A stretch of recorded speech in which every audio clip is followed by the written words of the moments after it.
Salut à tous! Ça y est, le générateur est terminé et nous avons vu comment on pouvait obtenir du courant continu. C'est donc maintenant l'heure de vérité. On va pouvoir tester le générateur et voir quel courant il est capable de nous donner.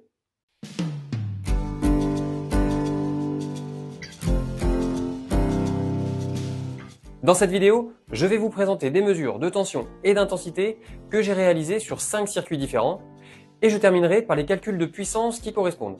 Pour faire les mesures, je vais utiliser des multimètres que je vais placer dans le circuit. Mais comme le montage ne sera pas très lisible directement sur la platine d'essai, avant chaque test, je vous présenterai le schéma électronique qui correspond.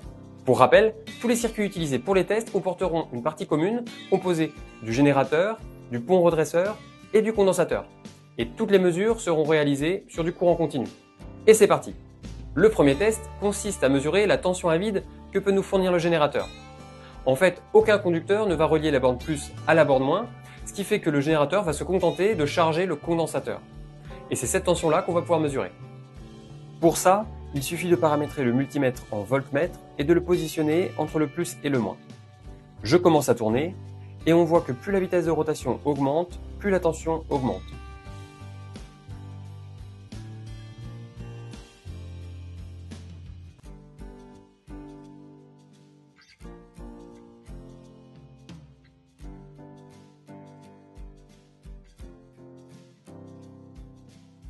Je m'arrête, j'ai obtenu un peu plus de 11 volts.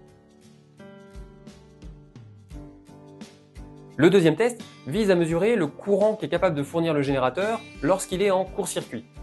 Pour ça, on change le multimètre en ampères-mètre et on le branche entre le plus et le moins.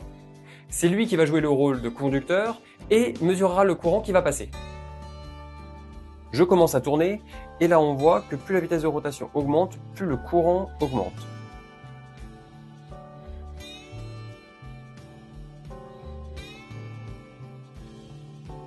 Je dépasse la limite de lecture des 200 mA, je dois donc changer la position du câble rouge pour lire des valeurs plus élevées. Par contre, j'ai oublié de changer les paramètres de l'ampère-mètre, du coup pour lire l'intensité en ampères, il faut décaler la virgule d'un cran vers la gauche.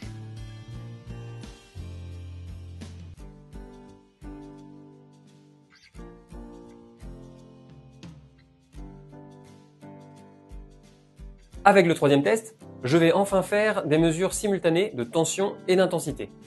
Dans ce montage, le générateur va allumer une LED.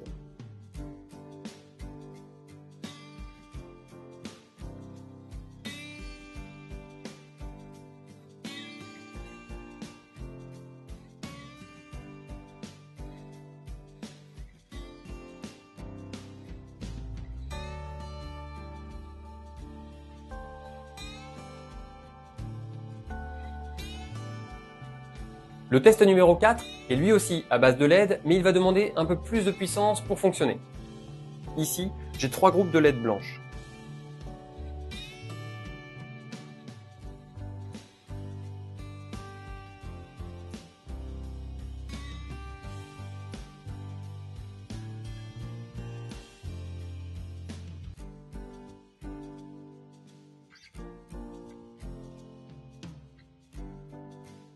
Et enfin, cinquième et dernier test, voyons si le générateur est capable de charger un téléphone portable. Je ne vous détaille pas le montage électronique cette fois-ci, puisqu'il fera l'objet d'une prochaine vidéo.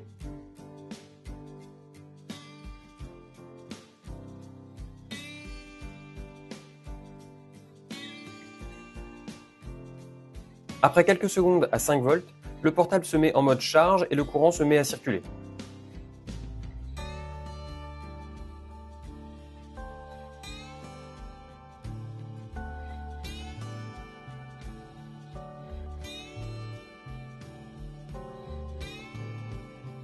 Les tests sont terminés. Voyons donc maintenant comment on peut en déduire la puissance de notre générateur. Pour ça, j'ai commencé par récupérer les valeurs de tension et d'intensité les plus élevées pour chaque test. La puissance en watts se calcule simplement en multipliant la tension en volts à l'intensité en ampères. Et voilà les résultats obtenus. Les tests 1 et 2 ne permettent aucun calcul. Les tests 3 et 4 nous donnent une puissance de 400 à 500 mW et le test 5 nous donne une puissance de 1,3 watts. La puissance calculée à partir des tests n'est vraiment pas élevée. Et pourtant, je suis très satisfait de cette fabrication. En effet, On vient quand même de fabriquer un générateur à partir de rien. En fait, je vois ce premier générateur comme un formidable outil pédagogique. Et l'expérience acquise va m'aider dans la construction de mon prochain générateur. Voilà, c'est la fin de cette vidéo. Et ce projet est bientôt terminé. Dans la prochaine vidéo, je reviendrai sur les défauts de ce générateur et comment on va pouvoir les améliorer dans un futur projet. En effet, je compte entamer la construction d'un générateur plus puissant et plus solide, ainsi que d'une éolienne pour enfin créer du courant avec la force du vent. Mais ce n'est pas le seul projet à venir. Je compte également faire de nouvelles vidéos plus tournées sur l'électronique. Je ne sais pas encore exactement quelle forme ça va prendre, mais ça commence à se préciser. Si vous voulez suivre tout ça, surtout, n'oubliez pas de vous abonner. Et comme toujours, j'ai besoin de votre feedback, alors mettez un pouce comme ça ou comme ça sur la vidéo et n'hésitez pas à commenter et à partager. Passez une bonne journée et à bientôt pour la suite!